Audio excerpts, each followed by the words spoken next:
The 1750s. Frankfurt, a Jewish quarter in the heart of Europe. Not just any quarter. The most overcrowded Jewish ghetto on the continent. In this neighborhood, a single man is forbidden from owning land, forbidden from farming, forbidden from most forms of trade. Walls have been built around every direction his life could go. The state has closed every door. This man is Mayer Rothschild. And here is what I'm going to tell you. Behind those very walls, the longest-lasting financial empire in recorded history was built. Kings were loaned money. Wars were financed. Napoleon's fate was decided. But the secret behind all of it was neither gold nor luck. So how did it happen? That's what we're here to find out.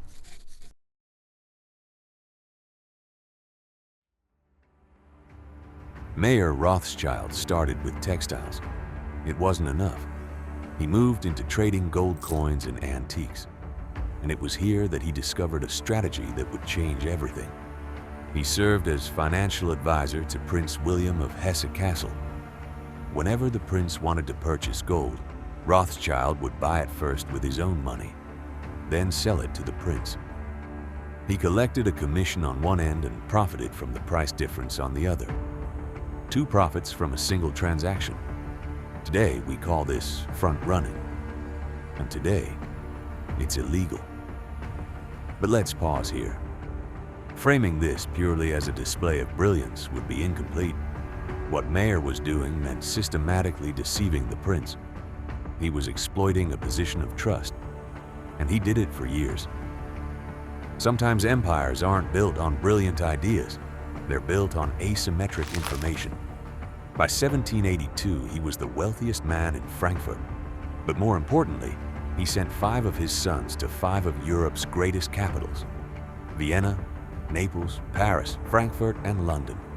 One family, 5 cities, one network.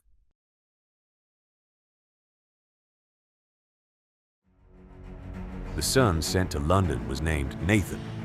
His father gave him £20,000. Within 3 years, he turned it into £60,000 by extracting profit from every link in the textile chain. But the defining move came in 1814. Wellington's army was fighting in France and urgently needed a large supply of French gold coins. Nobody could figure out the logistics. Nathan did. He purchased £800,000 worth of gold from the East India Company on his own, sold it to the government, and took full responsibility for delivering it to France. In his own words, "It was the best business I ever did."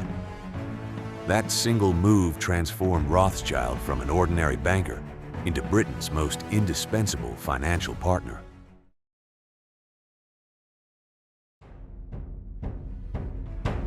The Battle of Waterloo. The fate of Europe rested on a single day. Nathan Rothschild had built a private intelligence network.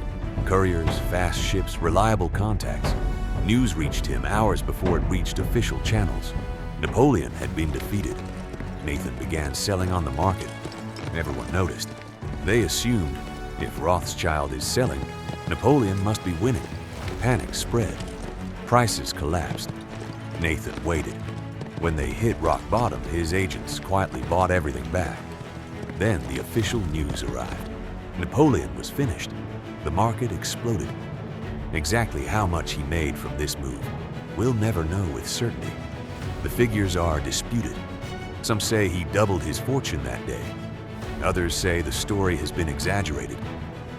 But this much is certain. From that day forward, Rothschild became Britain's largest creditor.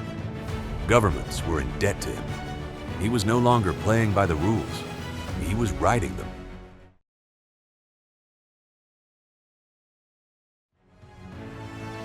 So how did the Rothschilds remain standing for so long? 3 things. First, information. Private couriers, coded correspondence, reliable intelligence. The Rothschilds were always one step ahead because the news reached them first. Waterloo was the most vivid proof of that. Second, partnership with governments. Wars require money. The Rothschilds provided it. Britain fought 6 major wars without suffering economic collapse. That relationship is the reason why. Third, family unity. But here we need to acknowledge a contradiction. Saying they always moved as one is easy, but it isn't entirely true. During World War I, family members found themselves on opposing sides. Different branches financed different governments. The British Rothschilds worked for Britain. The French Rothschilds worked for France. So was family unity a myth? No. But it wasn't absolute either. The Rothschilds preserved their family bond, but they couldn't always place it above national interests. That's a truth we can't ignore.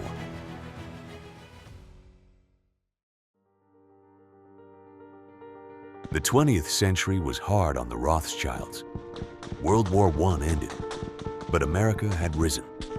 The Morgan Bank had taken Rothschild's place as the primary financier of the war effort.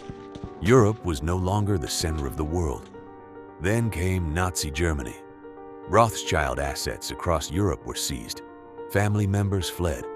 Decades of accumulated wealth were wiped out in a single era.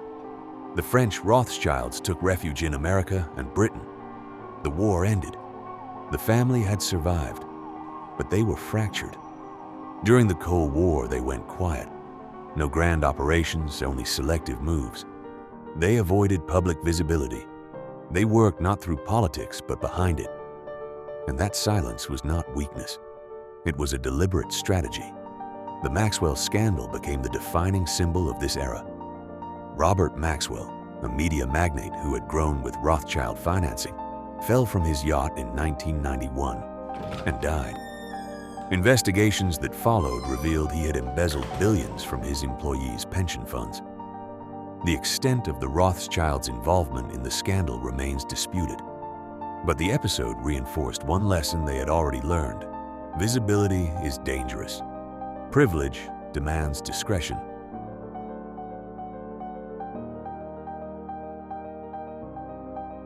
We arrive at 2026. The Rothschild family still exists. Investment banking, asset management, private equity, philanthropy. The Frankfurt and Vienna branches are gone, but London and Paris remain. So what was the real secret behind this empire? Patience? Partly. Family unity?